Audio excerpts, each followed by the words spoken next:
ကဲကျွန်တော် unboxing မလုပ်တာလဲကြာပြီဆိုတော့ဒီနေ့တော့ unboxing လေးကိုပြန်အလှည့်ပေးမယ်ပေါ့နော်ဆိုတော့ဒီနေ့ကျွန်တော် unboxing လုပ်ပေးမယ်ဖုန်းကတော့ Redmi 14R 5G ဆိုတော့ Redmi ရဲ့အနိုင်ဆုံး series ဖြစ်တဲ့R လိုမျိုး R နဲ့ရိုးရိုး14နဲ့ဘယ်ဟာပုံနှိမ့်လဲတော့မသိဘူးဆိုတော့ထားပါတော့အဲ့ဒီထဲမှာတော့မှပဲ 5G တွေရောဖြစ်ကုန်ပြီပေါ့နော်ဆိုတော့သူက global version တော့ထွက်တယ်ဒါပေမဲ့ global version မှာ chipset နဲ့ camera လေးတော့ကွာတယ်Redmi 14C ပေါ့နော်အဲ့ကောင်လေးလည်းကျွန်တော်ရှိရပေါ့နော်လက်ထဲမှာရှိရဆိုတော့ unboxing လေးလုပ်ရင်ဒီကောင်လေးနှလုံးကိုနည်းနည်းလေး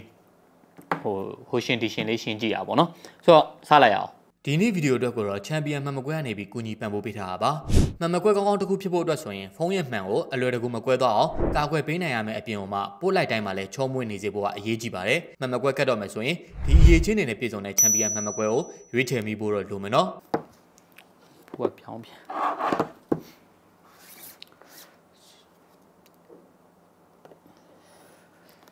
Okay. So,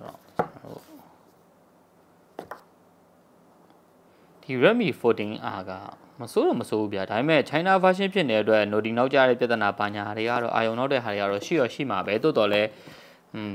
budget ဈေးတန်းတစ်ခုမှာကျွန်တော်ရွေးချယ်စရာ option ပိုများရဲဆိုတော့စိတ်ကလေးနဲ့ပဲကြိုက်တဲ့သူကရွေးပေါ့နော်မကြိုက်တဲ့သူကတော့မရွေးနဲ့ရှင်းပါတယ်ဆိုတော့ကျွန်တော်ကြည့်လိုက်တာပေါ့နော်ဟောကြည့်Oh green ကိုမှ leather test ချလေးနဲ့အရင်တော့ကျွန်တော်တို့ upper mid range လောက်ထိကိုသူ leather flagship တွေမှာတော့သုံးပါတယ်ပေါ့နော် leather test ချတွေသုံးလာတယ်အဲ့ကနေမှတဆင်ကျွန်တော်အခုတဖြည်းဖြည်းနဲ့ budget series တွေမှာတော့ leather test ချတွေဖြစ်လာပြီပေါ့နော်9သိန်းဝန်းကျင်ဖုန်းလုံး leather test ချလေးနဲ့အစိမ်းအောင်လေးကလည်းမစိုးဘူးပေါ့နော်အစိမ်းပုတ်အောင်လေးတခြားဘာတွေပါသေးလဲကျွန်တော်ဆက်ကြည့်မယ်ဒီမှာcover အကြည့်လေးတစ်ခုပါလာမယ်ပေါ့နော် nice ဒါလေးကလည်းမစိုးပါဘူးပြီးတော့ဒီကောင်လေးက 18W ဆိုတော့ 18W charger လေးကိုထည့်ပေးထားမှထင်တယ်5.2 Ah တဲ့ 18W ကို support လုပ်ထားရဲဆိုပေမဲ့ 10W charger ပဲသူထည့်ပေးထားရပေါ့နော်ဆိုတော့ဒါခိုးလို့ရတဲ့လောက်တော့သူတို့ပြန်ခိုးထားတာလေးတော့တွေ့ရတယ်ဆိုတော့ဒါဘူးထဲမှာပါလာတာတွေကတော့ဒါအကုန်ပဲပေါ့နော်ဆိုတော့ကျွန်တော်ဖုန်းလေးကိုတစ်ချက်ကြည့်အောင် budget ဖုန်းဆိုပေမဲ့သူ့ရဲ့ design color အနေထားတော်တော်လေးသားနာတယ်ဗျမရှင်းကြည့်လိုက်မယ်ဆိုရင်တော့ Redmi 14C နဲ့အရောင်တော့ကွာနေပေမဲ့သွားထားတဲ့ structure ဘာညာတိဆောက်ပုံတွေကတော့ဘာမှသိမကွာဘူးလို့အောင်ပြောလို့ရတယ်ကင်မရာဘန်ထွက်တဲ့ဟာကလည်းတူတူပဲဒါပေမဲ့ဒီတရုတ်နိုင်ငံအတွင်းမှာရောင်းတာဖြစ်တဲ့အတွက်သူတို့နိုင်ငံအတွင်းလူတွေသုံးဖို့အတွက်ကတော့ share ထုတ်ထားတဲ့ပုံစံပေါ့နော် budget လေးကို leather texture လေးရယ်ပြီးတော့အရောင်က 14C မှာလည်းတခြားအရောင်တွေရှိမှာပေါ့နော်ဒါပေမဲ့ leather texture တော့မရှိဘူးတင်တယ်ကျွန်တော်လည်းမသိဘူးအဲ့တော့ဒီကောင်လေးမှာတော့ leather texture လေးနဲ့တော်တော်လေးကိုတော့စိုးလို့ပြောလို့ရတယ်တိလား design color အနေထားလေ9သိန်းဝန်းကျင်မှာဘာပဲပြောကျွန်တော်တို့ option တစ်ခုတော့တိုးတာပေါ့နော်ဆိုတော့setup လေးတစ်ချက်လုပ်ကြည့်အောင်ဟုတ်တယ်ဗျာဒီမှာ port placement တွေကလည်းတူတူပဲပေါ့နော်ဒီမှာ 2.5mm audio port လေးပါလာမယ် base frame တွေကတော့ flat frame ပဲဒီအောက်ဘက်မှာ type C ပေါက်တွေ microphone ပေါက်တွေပြ speaker ပေါက်တွေပါမယ် Xiaomi ရဲ့ HyperOS နဲ့ပဲတက်လာပြီပေါ့နော်ဒီကောင်လေးမှာဒီ 14R မှာပိုကောင်းသွားတဲ့အချက်ကလေးကခုနကကျွန်တော်ပြောလိုမျိုးပေါ့နော်ဒီ chipset ဘိုင်းမှာပိုကောင်းတယ်တခုရှိတာကကင်မရာဘိုင်းမှာကျတော့ပြန်နှိမ့်သွားပြန်သူ့မှာ32 megapixel ဒီ Redmi 14C မှာကျတော့15 megapixel ပေါ့နော်ဒါလေးကတော့ကျွန်တော်ပြီးရင်နည်းနည်းလေးရှင်းရကြည့်မယ်budget ဖုန်းတွေရဲ့ကင်မရာအနေထားတော့အရင်မကွာတော့ဘူးလို့တော့မျှော်လင့်ရတာပဲဒါပေမဲ့ chipset မှာကျတော့ဒီကောင်က Snapdragon 4S Gen 2နဲ့လာမှာ 4S Gen 2ကတော်တော်လေးကောင်းတယ်လို့ပြောလို့ရတယ်သူ့မှာကျတော့ဒီကျွန်တော် global version မှာကျတော့ G81 Ultra နဲ့လာမှာပေါ့နော်ဆိုတော့ performance ကတော့အနေနဲ့များတော့ကွာလိမ့်မယ်ပေါ့နော်ကင်မရာပိုင်းတော့မကွာတော့ဘူးထင်တာပဲ A few minutes later ပြီးသွားပြီပေါ့နော်ဆိုတော့ဟောပြပါစားတူတူပဲပေါ့နော် brightness တွေလည်းဘာလဲတူတူလောက်ပဲသွားမှာပါပဲကွာတော့ကွာနေမှာမဟုတ်နည်းနည်းလေးဒီ 14R ပိုလင်းသလိုပဲအဲ့လိုလေးကိုခံစားချက်ရရပေါ့နော် တော့ကျွန်တော် brightness ဆိုနေလည်းပြန် short လိုက်အောင်ပဲတုံးပေးထားတာကတော့ IPS LCD ကိုမှကျွန်တော်တို့ဟို 720p နဲ့ပဲပေါ့နော်ဆိုတော့ငါသိန်းဝန်းကျင်ဖုန်းတစ်လုံးဖြစ်တဲ့အတွက်ကျွန်တော်ဟိုရင်တုန်းကလိုမျိုး 1080p တွေပါတယ်မေးလိုက်တော့မရတော့ဘူးပေါ့နော်ယနေ့အခါမှာတော့ 720p နဲ့ပဲရမယ်ပေါ့နော်အဲ့တော့မှ IPS LCD ပဲ refresh အနေနဲ့ဆိုရင်ကျွန်တော်တို့ 120Hz ထိရမယ်ဒါလည်းအတူတူပဲဗျဆိုတော့ display ပိုင်းတွေကတော့ကျွန်တော်အမြင်ရဆိုတော့အရင်ကြီးတော့ကွာရလို့မခံစားဘူးပေါ့နော်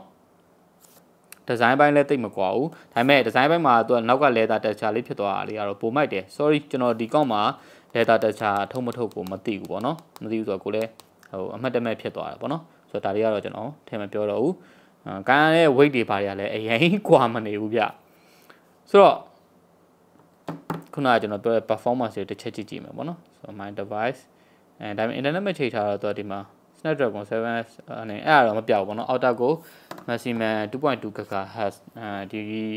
G81 Ultra ဘယ်လောက်နဲ့လာမလဲမသိဘူးအဲ့ဒါလေးတစ်ချက်စဉ်းစားပါပြောနေနေတော့ global version ဖြစ်တဲ့အတွက်ဒီကောင်လေးကတော့နည်းနည်း noti နောက်ကျတာပါညာတက်တာမှာပေါ့နော်outer go maximum 2.0 GHz ဆိုတော့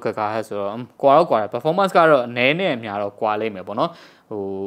0.2 GHz လောက်ကကျွန်တော်တို့ short term လေးမှာတော့မသိတာဘူးဒါပေမဲ့ long term သွားမယ်ဆိုရင်တော့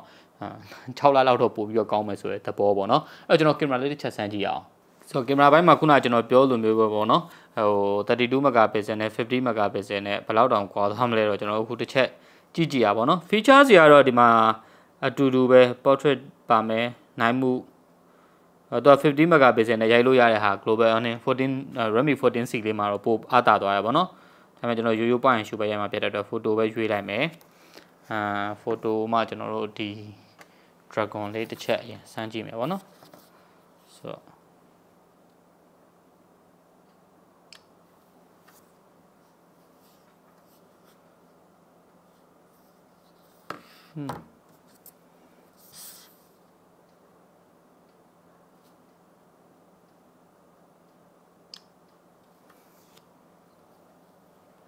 ကွာတယ်ဗျ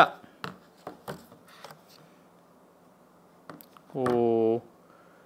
ဒီမှာပေါ့နော်နည်းနည်းလေးဒီကောင်လေးကဟို 14C လေးကတော့ light အလင်းပို့ထုတ်ပေးနိုင်တယ်ပေါ့နော်ဆိုတော့ဒါလေးကတော့ display brightness ကြောင့်များလားဟုတ်တော့မဟုတ်ဘူးလင်းကိုလင်းတဲ့ဘက်ကိုသွားရပေါ့နော်မသိတာချက်ကြည့်မယ်ဆိုရင်ဒီမှာဒီ day ဆိုဒီလောက်ထိဆွဲကြည့်မယ်ဆိုရင်ဒီမှာကျွန်တော်တို့မျက်လုံးမှာဟွာလေးကတ်နေမြင်ရပါတော့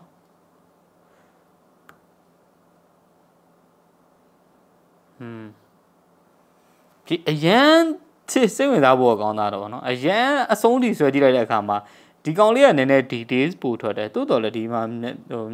အမွှေးလေးတွေကဟိုဒီကောင်မှာပုံမြင်ရရအရန်ရောဟိုဘယ်ဟာပိုကောင်းပါလဲဆိုတဲ့ဟာကြီးကပြောဖို့တော့တော်တော်လေး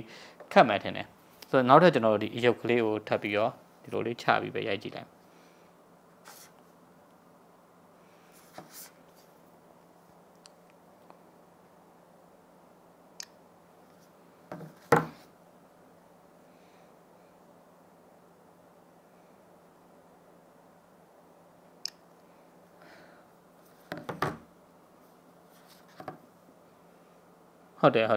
ဟုတ်တယ်ဆိုတာ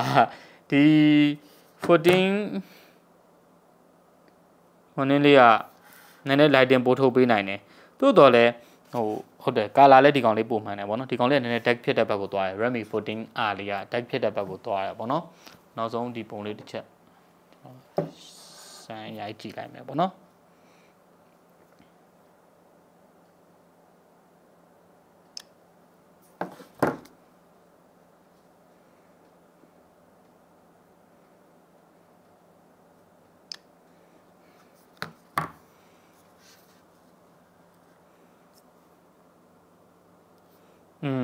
Redmi ဒီပုံမှာကျတော့ Redmi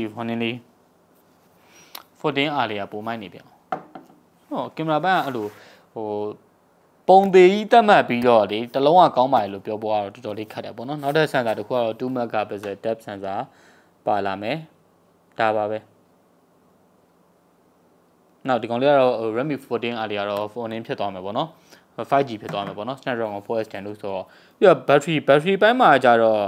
ဟိုဒီ Redmi 14R ရောနှစ်ခုလုံးက9160 mAh hour အဲ့တော့မှ18 watt နဲ့အားပြန်သွင်းလို့ရမယ်တခြား audio ပိုင်းလေးတစ်ချက်ကျွန်တော်စမ်းကြည့်လိုက်အောင်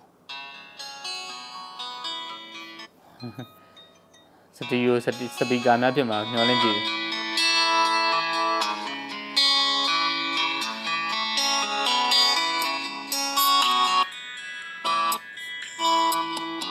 ဆိုတော့ typical ကျွန်တော် budget phone တွေမှာတွေ့မြင်နေကြ speaker မျိုးပဲပေါ့နော်အတန်ထွက်ခက်ကြက်ကြက်ခက်ဆူဆူလေးနဲ့ပဲလာမယ်ဆိုတော့ဘာပဲပြောဒီ Redmi 14R ရဲ့ unboxing လေးကတော့ဒီလောက်ပဲဒီဖုန်းလေးကတော့ကျွန်တော် review လုပ်ဖို့အစီအစဉ်တော့မရှိဘူးပေါ့နော်တိုးတော်လဲဒီ 14R ဒီနှစ်ခုထဲမှာအရန်ရွေးလို့ကောင်းတယ် 14C လေးဆိုရင်ကျွန်တော်မြန်မာနိုင်ငံမှာ Xiaomi official ကလည်း global သွင်းထားတာလေးရှိရဲဆိုတော့ကိုကဟို Note နောက်ကြတာ China ring မကြိုက်ဘူးဘာညာဆိုရင်လည်း 14C လေးရွေးလို့ရတယ် performance တွေတော့နည်းနည်းလေးနေလိမ့်မယ်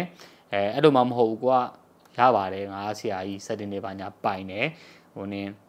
ဟိုဒီနောက်ကြရဲ့ပြဿနာတွေလည်းဖြေရှင်းနိုင်တယ်ဆိုရင်တော့လည်းဒီ 14R လေးရွေးမယ်ပေါ့နော်ဆိုတော့ကြိုက်တာရွေးလို့ရပါတယ်ဒါမှမဟုတ်လည်းတခြားကျွန်တော် global ဝင်တဲ့ official 9သိန်းဝန်းကျင်ဖုန်းလေးတွေလည်းတခြားရှိပါသေးရပေါ့နော်ဆိုဟိုနေ့ကကျွန်တော် unboxing လုပ်ပေးခဲ့တဲ့Redmi Note 60တို့